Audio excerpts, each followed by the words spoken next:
सरकारी कर्मचारी आणि पेन्शनधारकांसाठी मोठी आनंदाची बातमी समोर येत आहे.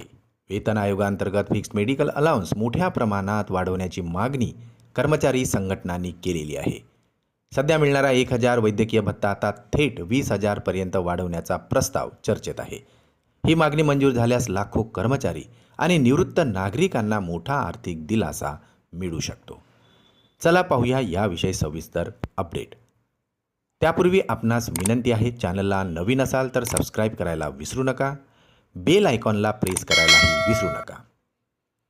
प्रस्ताव मंजूर झाला तर कुणाला होणार फायदा, चला तर पाहूया. या निर्णयाचा फायदा हा सरकारी कर्मचारी, सरकारी पेन्शनधारक, CGSS सुविधा नसलेल्या शहर आणि गावातील नागरिक तसेच दुर्गम भागात राहणारे निवृत्त कर्मचारी, अंदाजे 1 कोटीपेक्षा जास्त कर्मचारी आणि पेन्शनर्स या निर्णयाचा लाभ घेऊ शकतात.